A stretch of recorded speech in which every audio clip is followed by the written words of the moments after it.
গতকাল আনুমানিক 10:30টার সময় আমি বাইরে ছিলাম হসপিটালে।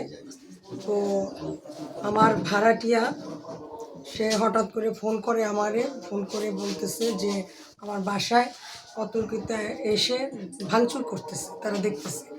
তো চিল্লাপাল্লা করছে, কান্নাকাটি।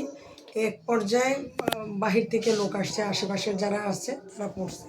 তারা পড়ার পর ওরা ওই যে হেলমেট পরা ছিল, হেলমেট এবং মাস্ক পরা ছিল, ওরা দৌড়ে পালিয়ে যায়, কারণ ওদের মোটরসাইকেল চালানো অবস্থা ছিল, মোটরসাইকেলে চলে যায়। এই ঘটনা নিতেছেন কিনা বা মামলা করতেছেন? আমি আইনের আশ্রয় নেব, কারণ প্রতিবারই একই ঘটনা করতেছে। গত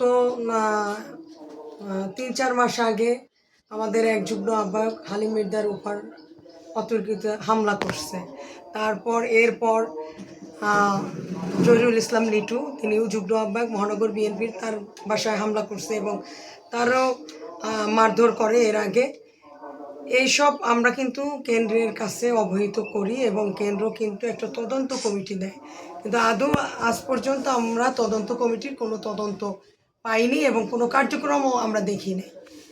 তো তারই ধারাবাহিকতায় এখন দেখতেছি যে কিছুদিন আগে আপনারা দেখেছেন মানববন্ধন হয়েছে, তারপর সাংবাদিক সম্মেলন হয়েছে, বিভিন্ন ধরনের হচ্ছে। এবং আমি পর্যায়ক্রমে বিভিন্ন মাধ্যম থেকে যোগাযোগ মাধ্যমে বিভিন্ন আমার বিরুদ্ধে লেখা, তারপর হুমকি দামকি, এগুলো আমি এই 4-5 দিন ধরে সহ্য করে আসতেছি। কিন্তু কালকে এইরকম একটা ন্যাক্কারজনক ঘটনা ঘটে, যেটা মানে আওয়ামী লীগের আমলেও আমার 5-6 বার এরকম বাড়ি ভাঙছে। আমার ঘর এখনও বাড়িঘর সেই অবস্থায় আছে, কিন্তু এই সময় এখন আবার ওই একই অবস্থা।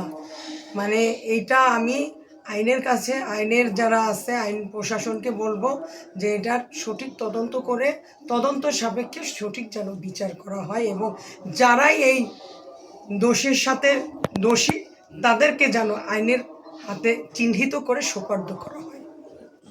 আপনার জীবন নাশের হুমকি আছে কিনা, এরকম কিছু মনে করেন কিনা? আমি আল্লাহ ছাড়া কাউকে ভয় পাই না।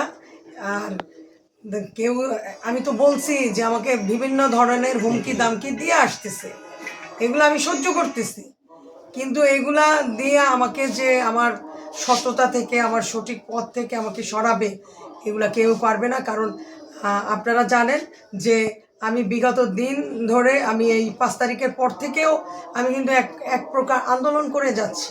যেমন বিভিন্ন জায়গায় চাঁদাবাজি হচ্ছে, দখলবাজি হচ্ছে, তারপর মামলা বাণিজ্য হচ্ছে, কোর্টের বারান্দায় আপনারা বিভিন্ন ঘটনা ঘটতেছে, এগুলা জমি দখল হচ্ছে, এগুলা নিয়ে কিন্তু আমি কিন্তু প্রতিবাদ করছি এবং প্রতিবাদ জানাচ্ছি এবং আমি কেন্দ্র পর্যন্ত এগুলা কিন্তু অবহিত করি। কিন্তু এগুলার যদি সঠিক বিচার এবং এদেরকে যদি কোনো পানিশমেন্ট না দেওয়া হয়, তাহলে তো এরা আরও ভয়ঙ্কর হয়ে হবে আগামী দিনে। এটাই আমার দলের কাছে এবং আমার সবচেয়ে আমার দলেরই আমি প্রাধান্য দিই। এই দলের কারণে কিন্তু আমি অনেক কিছু নিজের ভিতরে চেপে যাচ্ছি, কিন্তু এখন আর পারতেছি না, কারণ অনেক ধরনের, এটা তো আপনাদের কাছে ওপেন সিক্রেট যে কোথায় দখলবাজি হচ্ছে, কোথায় চাঁদাবাজি হচ্ছে, কোথায় জমি দখল হচ্ছে, কোথায় মামলা বাণিজ্য হচ্ছে। এবং এই 4-5 দিন আগে কোর্টে কিন্তু একটা ঘটনা ঘটছে এবং সেটা পেপার পত্রিকায় আসছে।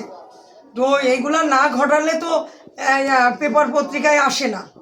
তো আমরা চাইতেছি এই বরিশালে দলটাকে বাঁচাতে, বিএনপিকে বাঁচাতে। তাহলে আপনাদের ভিতরে দলের ভিতরে আন্তঃকোন্দল এই জন্য এই ঘটনা হয়েছে? দলের ভিতরে কোনো আন্তঃকোন্দল এইরকম কোনো কিছু নাই, কিন্তু আমার কথা হয়েছে আমি অন্যায়ের প্রতিবাদ করি।